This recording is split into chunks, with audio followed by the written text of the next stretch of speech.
Hello and welcome back to all round teaching. तो जैसा कि आपको पता है, finally Jammu and Kashmir police constable का एग्ज़ाम आज कंक्लूड हो गया, सक्सेसफुली कंक्लूड हो गया इनफैक्ट। और अगर हम बात करें आंसर की ऑफिशियल आंसर की जो है वो एसएसबी की तरफ से नहीं आई है, लेकिन ऑल राउंड टीचिंग ने आंसर की आपके लिए बनाई है। हम थोड़ा सा क्वेश्चन उसको डिस्कस करेंगे और उसके अलावा हम आंसर्स भी देखेंगे किस क्वेश्चन का कौन सा आंसर था, और उसके बाद हम लेवल ऑफ पेपर बोलेंगे। उसके बाद हम पहले आंसर की से शुरू करेंगे, लेवल ऑफ पेपर, और फिर कट ऑफ क्या रहने वाला और कैसे एनालाइज कर सकते, कैसे हम कट ऑफ प्रिडिक्ट कर सकते और क्या रहने वाला, उस चीज़ पे हम बात करेंगे। मेरे पास जो पेपर है वो है पेपर का सेट ए। तो क्वेश्चन सारे सीरीज़ में सेम होते हैं, अब वो, आगे पीछे होते हैं, तो वो आप देख लेंगे अपने अपने सीरीज़ के हिसाब से। तो सीरीज़ ए मेरे पास है। सबसे पहले इसमें जो है इंग्लिश सेक्शन से स्टार्ट होता है, आर्टिकल्स। सबसे पहला जो टॉपिक इंग्लिश का है वो है आर्टिकल्स। अगर हम बात करें पहले क्वेश्चन की, तो जैसा कि मैंने आपको बोला था लाइव में भी, तब आके एग्ज़ाम ख़त्म होने के थोड़ी देर बाद मैंने आपको बोला था कि पहले का जो आंसर है वो डी रहेगा, क्योंकि पहले में नो आर्टिकल, यहाँ पे कोई आर्टिकल नहीं आएगा। दूसरे में अ का यूज़ होगा, क्योंकि यूनिवर्सिटी यू जो है आपको वॉवेल तो दिखता है, ये वॉवेल लेटर है, लेकिन साउंड जो है वॉवेल का नहीं आता है। यूनिवर्सिटी में वाई जैसा साउंड आता है, वाई का, यानी कि कॉन्सोनेंट साउंड है, इसीलिए यहाँ पे अ का इस्तेमाल होगा। तो पहले क्वेश्चन का जो राइट आंसर है वो है ऑप्शन नंबर डी। दूसरे क्वेश्चन पे चले, अगेन फ्रॉम आर्टिकल्स, इसकी बात हम करें, इसमें अ एंड द पहला ही आंसर इसमें सही बैठेगा, that means option number A जो है इसका सही आंसर बनता है। नेक्स्ट पे अगर हम चले, यहाँ पे हम क्वेश्चन नंबर थर्ड से आगे देखेंगे। क्वेश्चन नंबर थर्ड जो हमारे पास है वो है एडवर्ब क्लास, हमें इसमें से पहचानना कौन सा है, और इसका जो आंसर है वो है ऑल दो इट वॉज रेनिंग। सी यहाँ पे सही आंसर बनेगा। नेक्स्ट जो है वो हमें इंडिपेंडेंट क्लास इसमें से ढूंढना था, चौथा जो क्वेश्चन हमारे पास है। और इसमें जो इंडिपेंडेंट क्लास है वो तो एक है, you need to complete your homework, you can watch your favourite show. ये जो दो है यहाँ पे क्लियरली ए और सी जो है दोनों इंडिपेंडेंट क्लासेस है। सही आंसर जो बनेगा वो बनेगा option number D. Fifth question है, हमें पजेसिव प्रोनाउन को पहचानना है, और इसका जो पजेसिव प्रोनाउन है वो है that cat in the yard belongs to her, option number C. Next जो चले 100% एक्यूरेसी की में है, यही की जो है एसएसबीबी लाएगा ऑफिशियली जब आउट हो जाएगी, तो इसमें कोई भी एरर नहीं है। बिल्कुल डिटेल में देखे गए क्वेश्चन और आंसर जो है बिल्कुल 100% सही है। क्वेश्चन नंबर 6 की बात करें हम, क्वेश्चन नंबर 6 का जो है इंटरग्रेटिव, पहला जो है वो है इंटरोगेटिव प्रोनाउन और रिफ्लेक्सिव प्रोनाउन, यानी कि सी जो है इसका सही आंसर रहेगा। इसके बाद अगर हम बात करें नेक्स्ट क्वेश्चन की, इसमें हमें होमोफोन को यूज़ करना है। कौन सा होमोफोन यहाँ पे होगा, कौन सा वाला ह्यू हम इस्तेमाल करेंगे, और जो HUE C जो है सही ह्यू बैठेगा।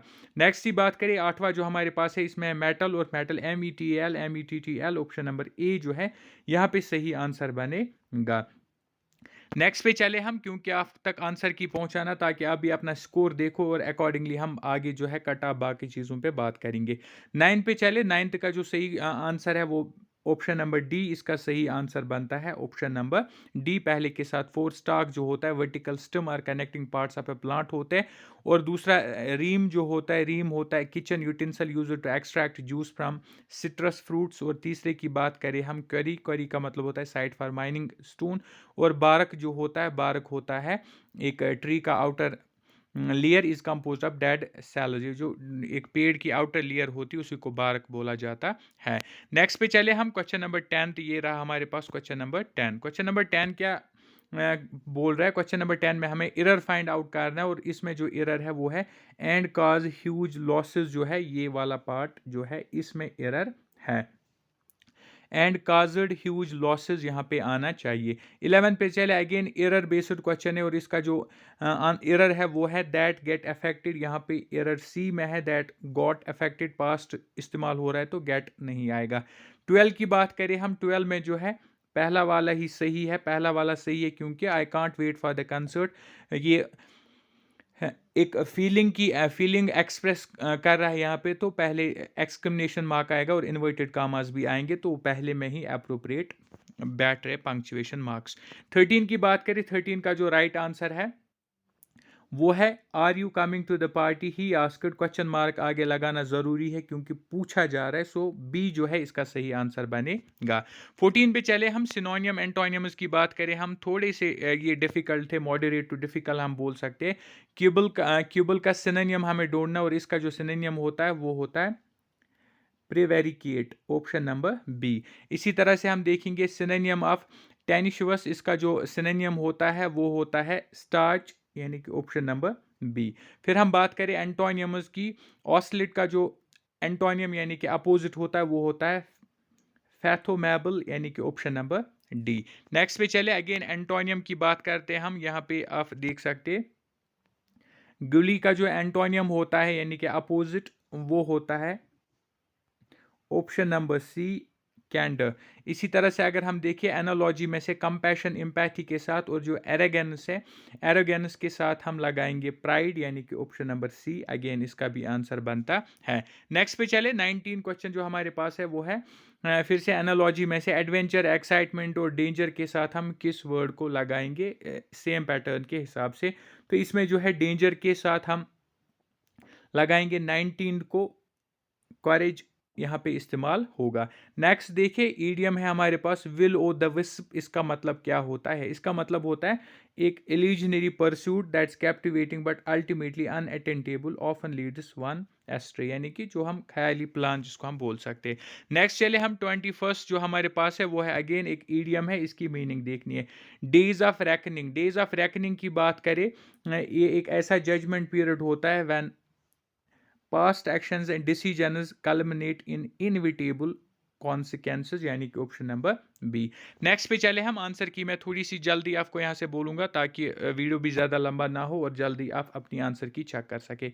22 पे चले, 22 का जो राइट आंसर बनेगा वो बनेगा पुल थ्रू, यानी कि बीमारी से निकलना, जो कि ऊपर सेंटेंस में पूछा जा रहा है, फ्रेजल वर्ब हमें इस्तेमाल करना है। इसी तरह से आगे देखें हम 23 पे जाए, हम 23 का जो आंसर है वो है लुक डाउन अपॉन, किसी को नीची नज़र से देखना, और वही सेंटेंस में बोला जा रहा है।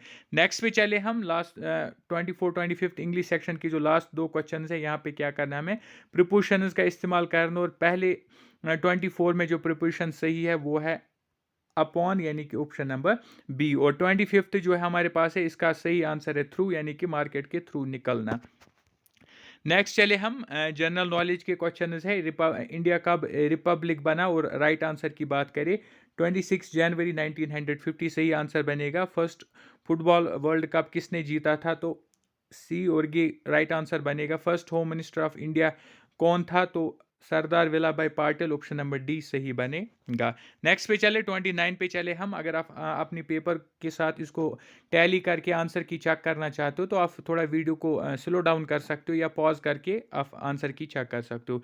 India to beat computers in mathematical wizardry is, इसको हम क्या बोलते हैं, और इसका जो राइट आंसर है वो है शकुंतला देवी, यानी कि option number D. The first newspaper published in India, तो वो है बंगाल गैजेट, ऑप्शन नंबर सी।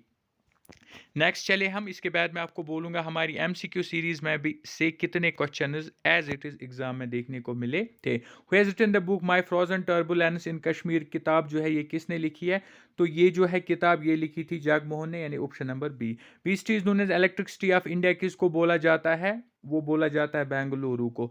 बोडो लैंग्वेज स्पोकन मेनली इन, बोडो लैंग्वेज किस स्टेट में बोली जाती है, तो असम में बोली जाती है। Capital of union territory Lakshadweep की कैपिटल राजधानी कौन सी है, तो वो है Kavaratti, option number A. Next पे चले हम, 36 क्वेश्चन है हमारे पास। यूएन बॉडी जो डिस्प्यूट्स को सेटल करती है उसका नाम क्या है, तो वो है international court of justice. Next पहले सार्क की मेंबर कौन सी कंट्री इनमें से नहीं है, तो वो म्यांमार नहीं है। नेक्स्ट चले हम, 37 है हमारे पास, साइंस में से एक क्वेश्चन दिखा था और वो एक यही क्वेश्चन है। Vitamin B complex consist of, vitamin B complex जो है इसमें कितने विटामिन होते हैं, इसका जो राइट आंसर है वो है 8, option number B. First India to receive Nobel prize की हम बात करें तो वो थे रविंद्रनाथ टैगोर, गीतांजलि के लिए उनको मिला था। फादर ऑफ इंडियन सिनेमा किसको बोला जाता है, राइट आंसर देखिए हम तो दादा साहेब फाल्के, यानी कि सी ऑप्शन। 39 का सी ऑप्शन बनेगा। नेक्स्ट चले हम 40th क्वेश्चन है हमारे पास, what is the title of the autobiography of major Dhyanchand की जो ऑटोबायोग्राफी है उसका टाइटल क्या था, यानी उसका नाम क्या था, तो उसका नाम था गोल, ऑप्शन नंबर ए। पेट्रोलॉजी किसकी स्टडी को हम बोलते हैं, तो वो हम बोलते हैं रॉक की स्टडी को पेट्रोलॉजी बोलते हैं। नेक्स्ट चले हम 42nd, right to move freely, यानी कि ये हमारे पास है इंडियन कॉन्स्टिट्यूशन में, अगर freely through out the territory of India में फ्रीली हम घूम सकते हैं किस आर्टिकल के तहत, सीधे सीधे पूछा जा रहा है, तो आर्टिकल 19 के तहत हम इंडियन टेरिटरी में कहीं भी फ्रीली घूम सकते। First women governor free India की हम बात करें तो वो थी सरोजनी नायडू। जनता जो है, जनता ये कौन सी चीज़ है, ये क्या है, तो ये एक मिलिट्री ग्रुप है that takes control of the government, C option इसका सही बनेगा। नेक्स्ट चले हम 45th है हमारे पास, Gipmochi mountain lies between China Bhutan and Indian state of, किन इंडिया का किस स्टेट आता है और चाइना और भूटान के दरमियान ये माउंटेन्स आते हैं। अगर हम देखें तो सिक्किम इस एरिया में फॉल करता है। फर्टाइल लैंड दो रिवर्स के बीच में जो होती है उसको हम क्या बोलते हैं, उसको हम दोब, यानी कि ऑप्शन नंबर सी बोलते हैं। नेक्स्ट चले हम 47th क्वेश्चन है हमारे पास, सेट ए हम डिस्कस कर रहे हैं। सेट ए की आंसर की लेके हम आए हैं 100% श्योरिटी के साथ कि पूरी आंसर की जो है सही है। 47 देखिए हम, 47 का जो राइट आंसर है वो है तवेन, यानी जिन्होंने, तवेन एक ऐसा मुल्क है जिन्होंने apps like WhatsApp, WeChat, Google drive को बैन किया था। सेंट्रल एग्रीकल्चर यूनिवर्सिटी कहाँ पे है, तो अगर हम देखें तो वो मणिपुर में है, ऑप्शन नंबर ए। नेक्स्ट की बात करें हम, हाफ पेपर हमने यहाँ तक आधे पेपर की आंसर की डिस्कस की है। इन 2020 वी स्टेट इनिशिएटेड द आशीर्वाद स्कीम, किस स्टेट ने स्टार्ट की थी ताकि फाइनेंशियल सपोर्ट दिया जाए लड़कियों की शादी के लिए तमाम उन घरों को जिनकी इनकम कम होती है, ये किस स्टेट ने शुरू की थी। अगर हम बात करें इसके तो पंजाब ने शुरू की थी, यानी option number C. Government strategy regarding export और इम्पोर्ट्स को लेके जो गवर्नमेंट स्ट्रेटजी बनाता है उसको हम क्या बोलते हैं, उसको हम 50 की बात करें हम, उसको हम कमर्शियल पॉलिसी बोलते हैं, या हम उसको फिजिकल पॉलिसी बोलेंगे। इसमें थोड़ा सा डाउट है, तो दो में से एक ऑप्शन आएगा फाइनल आंसर की में, वो पता चलेगा कौन सा, क्योंकि दोनों में ये चीज़ें काउंट की जाती है। आपका अगर फिलहाल दो में से एक भी है तो आप इसको एक मार्क्स कंसिडर कर सकते हैं। नेक्स्ट चले, which of the following rivers are Indus water treaty के तहत इंडिया को कौन कौन से रिवर्स मिले थे, तो वो रवि, सतलुज और Beas, option number B. Ratle hydro power corporation जो ये एक जॉइंट वेंचर है दो एंटाइटीज़ के दरमियान, तो वो दो एंटाइटीज़ जो है वो कौन कौन सी है, तो वो है NHPC और JKSPDC, यानी कि ऑप्शन नंबर बी। नेक्स्ट चले हम, ये स्टेटमेंट जो है हमें देखना इनमें से सही कौन है और गलत कौन है। Srinagar has become the fourth city, चौथी सिटी बनी श्रीनगर इंडिया की वर्ल्ड क्राफ्ट सिटीज़ में। वर्ल्ड क्राफ्ट काउंसिल ने इसको ये स्टेटस दिया। पहला जो है सही है, जयपुर, मालापुरम और हैदराबाद बाकी तीन सिटीज़ है, ये वाला जो है गलत है, मतलब option number A only one is correct इसका आंसर बनेगा। नेक्स्ट चलते हम 54 पे चलते हम, अगेन ये भी अभी जनरल नॉलेज में, जनरल नॉलेज ही चल रही है, इनको क्रोनोलॉजिकल ऑर्डर में लगाना है। और अगर हम इनको देखें तो सबसे पहले जो है इवेंट्स इन क्रोनोलॉजिकल ऑर्डर लगाना है। सबसे पहले अगर हम देखें Jammu and Kashmir reorganisation act, यानी कि 2024, ये टॉप पे आएगा। उसके टॉप पे मतलब लास्ट में आएगा। एक सेकंड, पहले हम वन से ही चलते हैं, हम वन से ही चलते हैं, वन कौन आएगा, टू कौन आएगा, वैसे हम चलते हैं। सबसे पहला काम जो है वो है आर्टिकल स्पेशल स्टेटस जो जम्मू एंड कश्मीर को मिला था। इसके बाद जो दूसरा काम है वो सदर रियासत गवर्नर बना था। उसके बाद जो हुआ था, उसके बाद हुआ था एक सेकंड, उसके बाद कॉन्स्टिट्यूशन अडॉप्ट हुआ था। इसके बाद जो है सदर रियासत और इसके बाद रीऑर्गेनाइजेशन एक्ट, यानी ऊपर से नीचे की तरफ जाना है तो ऑर्डर बन जाएगा, यानी कि ऑप्शन नंबर ए इसका सही आंसर बन रहा है। नेक्स्ट चले 55th पे हम चले, इसमें से हमें क्या पहचानना, कौन सा ऑप्शन जो है वो करेक्ट है। Shri Raghunath ji Mandir Jammu is one of the largest temple complexes in north India, तो ये सही है। The temple was built in 1857 by Maharaja Hari Singh, ये जो है ये गलत है। पहला स्टेटमेंट सही है, मतलब ऑप्शन नंबर ए इसका सही आंसर है। जिरी मेला का किस मंथ में सेलिब्रेट किया जाता है, तो वो किया जाता है अक्टूबर नवंबर, यानी कि ऑप्शन नंबर सी। नेक्स्ट है हम चले 57 आंसर की के हिसाब से जो इसका आंसर है वो है 57 का वो है कोंग, इसको बोला जाता है। और अगर हम first chief minister of Jammu and Kashmir की बात करें, जब इसका टाइटल चेंज किया गया प्राइम मिनिस्टर से सीएम, तो वो कौन बना था? तो वो बना था गुलाम मोहम्मद सादिक, यानी कि ऑप्शन नंबर ए इसका आंसर बनेगा। नेक्स्ट चले हम 59th क्वेश्चन पे चले हम। ये रहा, इन स्टेटमेंट्स को कंसिडर करके बोलना हमें करेक्ट कौन सा है, सही कौन सा, करेक्ट कौन सा है। करेक्ट की बात करें, इन दोनों में से जो है कोई करेक्ट नहीं है, मतलब डी इसका आंसर बनेगा। दोनों में से कोई भी करेक्ट नहीं है। फिर है 62nd largest fresh water lake of Asia कौन सा है, जो कि हरमुख फुट हिल्स माउंटेन्स में पाया जाता है। अगर हम इसके आंसर की बात करें तो वो है मानसबल लेक, यानी ऑप्शन नंबर डी। एचसीएफ और एलसीएम 2 नंबर का, यहाँ से मैथ शुरू होता है, numerical and reasoning ability. HCF 1 number का 84 है, एलसीएम 21 है रेस्पेक्टिवली, और इनका रेशो 1:4 है। तो हमें बोलना लार्जर नंबर कौन सा है। अगर हम इसके राइट आंसर की बात करें 48 जो है इसका ऑप्शन बनेगा, ऑप्शन नंबर यानी कि बी बनेगा। नेक्स्ट पे चले हम 62nd की बात करें हम। एक इलेक्ट्रिक डिवाइस 60 सेकंड के बाद बीप करती है और दूसरी जो है 62 सेकंड के बाद बीप करती है। तो 10 बजे से शुरू होते, तो हमें बोलना ये टुगेदर सबसे एक साथ ये कब बीप करेंगे। तो अगर हम इसको सॉल्व करें तो हम आंसर तक पहुंच जाएंगे। आंसर इसका सी बनेगा, यानी कि 10:59 AM पे ऐसा होगा। 1 मिनट कम 11 जब होंगे। 63 पे चले। 63 का जो सही आंसर बन रहा है, 63 का सही आंसर बन रहा है 600, यानी कि ऑप्शन नंबर बी। ये भी आराम से निकल रहा है, फॉर्मूला लगाने से ये आंसर निकल जाता है आराम से। 64th की बात करें, 64th का जो आंसर बनेगा वो बनेगा बी पार्ट, यानी कि 33 फीट। 65th की हम बात करें, 65th का जो आंसर सही है वो बन रहा है 75। यहाँ पे हम इनको सॉल्व नहीं करेंगे क्योंकि फिर काफ़ी टाइम लगेगा। इनको हम देखेंगे आगे। कुछ क्वेश्चन को हम जो मैं इसमें न्यूमेरिकल एबिलिटी के हैं उनको हम डिस्कस भी थ्रू कैसे करते हैं सॉल्व, उनको वो भी दिखाएंगे।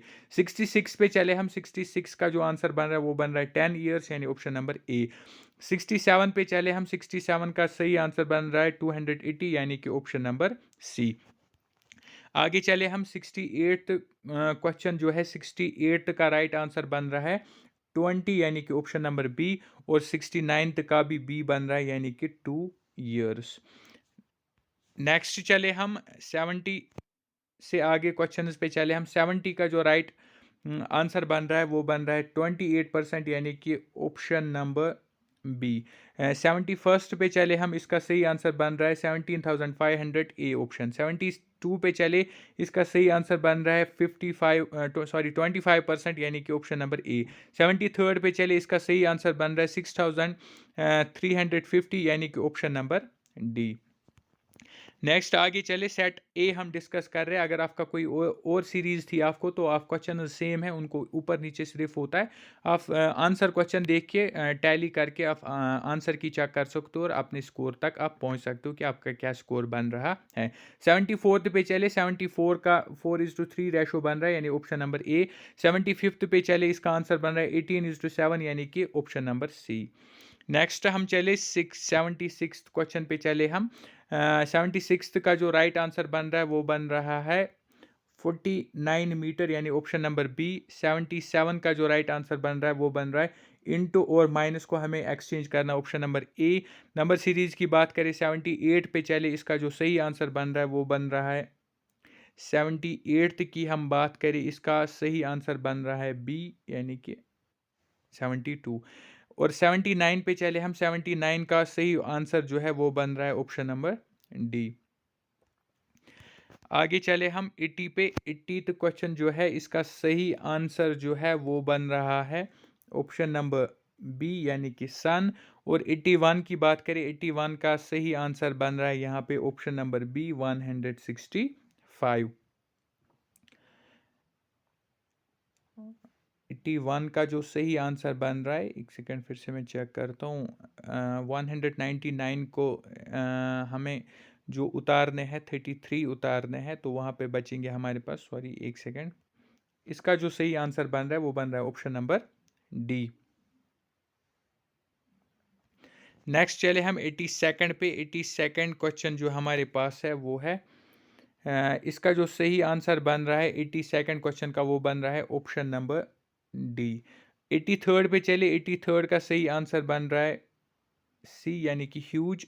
84th पे चले, 84th का सही आंसर बन रहा है डी, ये ऑड वन आउट है। 85th पे चले, 85th का सही आंसर बन रहा है अगेन डी, ये वाला इसमें ऑड वन आउट है।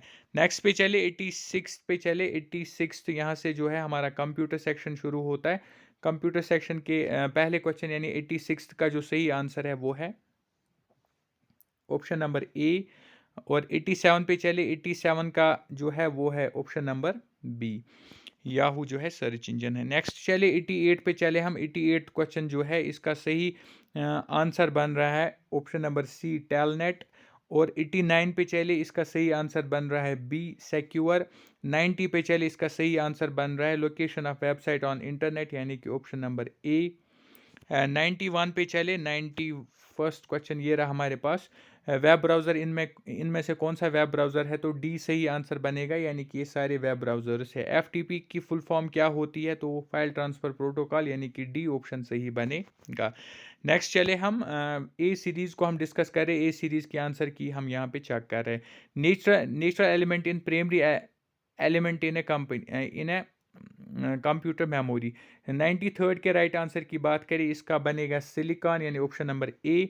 94th के राइट आंसर की बात करें तो वो बनेगा system software D. Compiler convert करता है प्रोग्राम को किस में, तो वो करता है बाइनरी लैंग्वेज सी, इसका भी राइट आंसर बनेगा। लास्ट के कुछ क्वेश्चंस हैं, हम सेट ए को डिस्कस कर रहे हैं। 96th की बात करें, select and edit formula containing function, सही आंसर बनेगा एम एस विंडोज़ क्या है, एम एस विंडोज़ एक ऑपरेटिंग सिस्टम है सी, इसका भी सही आंसर बनेगा। लास्ट के 3 क्वेश्चन है हमारे पास, तो इनका हम चेक करते हैं। 98th का जो राइट आंसर है वो है W3C डी पार्ट। और 99th जो है इसका सही आंसर है ऑप्शन नंबर ए यानी कि कुकी। और 100 की बात करें हम, 100 का जो सही आंसर है, यहाँ पे रहा क्वेश्चन नंबर 100 का आंसर, इसका आंसर है ऑप्शन नंबर ए, इसका सही आंसर बन रहा है। तो ये थी आंसर की, अभी तक ऑफिशियल आंसर की नहीं आउट हुए, लेकिन आप मानो कि ये ऑफिशियल आंसर की ही है, बिल्कुल 100% एक्यूरेसी इस आंसर की में। आप इसको भी देख के अपना स्कोर जो है चेक कर सकते हो और अपने स्कोर तक पहुंच सकते हो। और इसके बाद अगर हम बात करें लेवल ऑफ पेपर की, लेवल ऑफ पेपर जो है यहाँ पे थोड़ा सा हम डिस्कस करेंगे। Level of paper, what was the level of paper. Level of paper की बात करें उससे मैं पहले मैं बोल दूं आपको, लगभग 35 से लेकर 40 क्वेश्चन इस पेपर में ऐसे थे जो हमारी सीरीज में एज इट इज़ आपको देखने को मिले थे। अगर आपने एमसीक्यूज नहीं देखे और आपको इस बात पे यकीन नहीं हो रहा है, तो आप अभी भी जाके हर एक सिलेबस के कंपोनेंट पे यानी कि reasoning, numerical ability, GK of JK, GK and current affairs of India, English की बात करें हम या इसके अलावा कंप्यूटर की बात करें, हम सब पे हमने 5 पार्ट्स ऑफ एमसीक्यू चलाए थे। 5 पार्ट्स एमसीक्यू सीरीज़ के चलाए थे और वो पांचों पार्ट्स में आप जाके देख सकते हो। 35 से लेकर 40 क्वेश्चन एज इट इज़ हमारी सीरीज़ में से आए थे। अब लेवल की बात करें, लेवल जो है हम एग्जैक्ट बोलेंगे, ऊपर नीचे कुछ नहीं बोलेंगे, सबको हम खुश नहीं करना चाहते, बल्कि हम सब के सामने फैक्ट्स रखना चाहते हैं। पेपर की जो लेवल थी वो मॉडरेट थी, पेपर की लेवल मॉडरेट थी क्योंकि अराउंड 40 क्वेश्चंस इजी थे। और इसके अलावा अगर हम बात करें, अराउंड 30 to 35 क्वेश्चंस मॉडरेट थे और अराउंड 25 क्वेश्चंस जो थे वो डिफ़िकल्ट थे। तो ओवरऑल अगर हम बात करें, मेजॉरिटी इजी और इजी के साथ मॉडरेट, और वहाँ से क्योंकि 25 के अराउंड डिफ़िकल्ट भी थे, तो हम पेपर की लेवल को सीधे सीधे मॉडरेट लेवल पे ले जाएंगे। मॉडरेट लेवल थी, इजी भी नहीं थी और डिफ़िकल्ट भी नहीं थी। पेपर की level overall at the end अगर हम बोले वो मॉडरेट लेवल की थी। इसके बाद अगर हम बात करें कि अब पेपर कैसा रहा और क्या रिव्यूज आ रहे हैं, ज़्यादातर बच्चे यही बोल रहे हैं कि इजी नहीं, मॉडरेट था। मॉडरेट का जो है ज़्यादा वोट परसेंटेज आ रहा है मॉडरेट की, लेकिन डिफ़िकल्ट भी कुछ ठीक ठाक परसेंटेज है और इजी भी ठीक ठाक परसेंटेज है। लेकिन होता क्या है, अगर आप इस एग्ज़ाम की बात करो, जेकेपी कांस्टेबल की बात करो, तो इसमें जो है ज़्यादा टाइम नहीं मिला था, बच्चों को ज़्यादा टाइम नहीं मिला।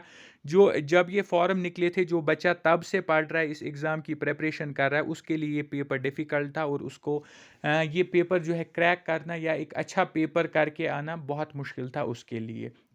होगी। पहली बात तो ये जो 2 महीने 1 महीने से पढ़ रहे थे और लग रहा था कि हो जाएगा, हम कांस्टेबल जो है पोस्ट हासिल कर पाएँगे, तो उनके लिए डिफ़िकल्ट है। लेकिन जो बच्चे एसएसबी का एग्ज़ाम काफ़ी टाइम से दे रहे हैं और इन टच है, बीच में पढ़ रहे किसी एग्ज़ाम के लिए, बीच में छोड़ रहे, लेकिन ये दिमाग में रहता है। और इसके अलावा जो डिफरेंट एग्ज़ाम जेके एसएसबी करता है, काफ़ी सिलेबस के कंपोनेंट्स जो है वो सेम होते हैं, और वो सेम सिलेबस होने की वजह से आगे जो एग्ज़ाम आता है उसमें एक एज मिलता है उस बच्चे को जो पीछे तैयारी कर रहा होता है, लेकिन किसी वजह से सिलेक्शन रह जाती है। तो वो जो जितने भी एस्पिरेंट्स इसमें एलिजिबल थे, 28 ईयर्स तक थे, और वो काफ़ी टाइम से एग्ज़ाम दे रहे थे या कुछ टाइम से एग्ज़ाम दे रहे थे एसएसबी के और प्रिपरेशन कर रहे थे, तो उनके लिए इसमें एक प्लस पॉइंट है, उनको ये पेपर मॉडरेट दिखा होगा। उनके लिए ये मॉडरेट था, और जो अच्छा पढ़ रहे, 1-2 सालों से अच्छा पढ़ रहे और इसी सिलेबस को पढ़ रहे हैं, उनके लिए ये ईज़ी भी किसी लेवल तक हो सकता था। तो ये था कि क्यों लगा आधों को ईज़ी, क्यों लगा आधों को डिफ़िकल्ट, और क्यों लगा आधों को मॉडरेट, उसकी एनालिसिस भी मैंने आपको दी और पेपर की लेवल भी आपको बोली। इसके बाद अगर हम अब बात करें कट ऑफ पे, कट ऑफ जो है अभी फाइनल आंसर की आउट नहीं है, अभी बच्चे जो है अपना स्कोर नहीं लिख पा रहे, अपना स्कोर जो है कमेंट नहीं कर पा रहे हैं, कहीं किसी भी जगह वो एग्जैक्ट स्कोर अपना नहीं बता पा रहे, क्योंकि आंसर की का आना बाकी है। आंसर की तो हमने निकाली, लेकिन अब आप देखोगे इसको, उसके बाद आप स्कोर कमेंट करोगे, अपना स्कोर बताओगे, तो तब जाके हम cut off, exact cut off तक जा सकते। अभी पूरी रिसर्च और एनालिसिस में आपको फैक्ट बताऊं, अभी पूरी रिसर्च और एनालिसिस ऑल राउंड टीचिंग की तरफ से नहीं हुई है जिसके बेस पे हम कट ऑफ को बोले। लेकिन अब आप बोलोगे कट ऑफ तो लिखा है, कट ऑफ बोल दूंगा, लेकिन मैं एक ऑफ राउंड फिगर आपको बोल देता हूं। आप मान के चलो, एग्जैक्ट फिगर मैं आपको देता हूं, 65% जो मार्क्स के है, अराउंड 65% मार्क्स जो है कट ऑफ यहाँ पे रहने वाला है, अराउंड 65%। फिर से मैं बोल देता हूँ, कट ऑफ यहाँ पे रहने वाला है, क्योंकि आपको पता होगा 24,000 बच्चे जो है वो शॉर्ट लिस्ट होंगे, और इनका मेरिट बनेगा, इनका जो है कटा बनेगा, इस लेवल का कटा बनेगा, और इस लेवल तक अगर हम जाए 65 अराउंड परसेंटेज की मैं बात कर रहा हूँ, तो वो इसमें फॉल करेंगे। उसके बाद इसका फिजिकल एग्जाम होना है। Exact category wise cut off जो है वो आगे कल, प्रोबेबली कल की डेट में हम आपके लिए लाएंगे, लेकिन फिलहाल एज ऑफ नाउ 65% अराउंड अगर आपके बनते हैं, तो आप फिलहाल खुश रह सकते हैं कि आप 24,000 में आपका नाम आ जाएगा। और किस 1000 तक, यानी कहाँ तक आपको रहना पड़ेगा इन 24,000 में, ताकि आपकी फाइनल सिलेक्शन हो फिजिकल टेस्ट पास करने के बाद, वो भी मैं आपको डिटेल्ड कट ऑफ वाला जो वीडियो आएगा उसमें बोलूँगा। सो इसमें हम इतना ही रखते। इसके अलावा जाते जाते ऑलराउंड टीचिंग को सब्सक्राइब नहीं किया तो सब्सक्राइब कर दीजिए, अभी के अभी सब्सक्राइब करके रखिए, और वीडियो को लाइक भी कीजिए और दोस्तों तक भी पहुंचाइए, शेयर कीजिए, ताकि वो भी अपना जो है पेपर चेक कर सके इस आंसर की के हिसाब से और अपने फाइनल स्कोर तक पहुंच पाए। So this was all, thank you.